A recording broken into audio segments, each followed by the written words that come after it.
비수도권에서는 확진자가 사흘째 500명대를 기록했습니다. 추석 연휴 이후 여전히 감염 여파가 계속되고 있는데요. 이런 데다가 개천절 연휴가 시작돼서 재확산 우려가 커지고 있습니다. 취재기자 연결돼 있습니다. 이상공 기자. 네, 전국부입니다. 네, 먼저 비수도권의 확진자 현황부터 정리를 좀 해보죠. 네, 어제 하루 비수도권 코로나19 신규 확진자 수는 565명입니다. 전날보다 6명 줄었는데요. 하지만 수도권 대비 감소폭이 작아서 국내 발생에서 차지하는 비중은 25.4%로 올랐습니다. 가장 많은 확진자가 나온 곳은 경남입니다. 양산의 한 대형 공장에서 집단 감염이 확인되는 등 어제 하루 106명의 확진자가 새로 발생했습니다. 해당 공장에서는 지난달 30일 종사자 2명이 확진된 뒤 진행된 접촉자 검사에서 동료와 가족 등 28명이 추가로 양성 판정을 받았습니다.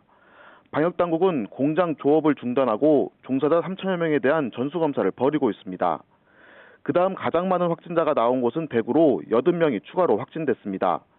외국인 지인 모임을 매개로 한 확산세가 이어지면서 관련 감염자가 600명을 넘었습니다. 경북에서는 구미에 확진자가 집중되면서 어제 하루 56명의 신규 확진자가 보고됐습니다. 대부분 기존 확진자 접촉인 가운데 구미 유흥주점 관련 접촉자 3명이 추가로 확인돼 누적 확진자가 18명이 됐습니다. 추석 연휴 감염 여파가 계속되면서 여전히 안심할 수가 없는 상황인데요. 다른 지역의 상황은 어떻습니까? 네, 충북에서는 건설 현장과 외국인 노동자를 중심으로 확산세가 이어지고 있습니다. 어제 하루 58명이 확진 판정을 받았는데요. 이 가운데 절반 정도가 외국인 확진자입니다. 울산에서는 교회 관련 새로운 집단 감염이 확인됐습니다.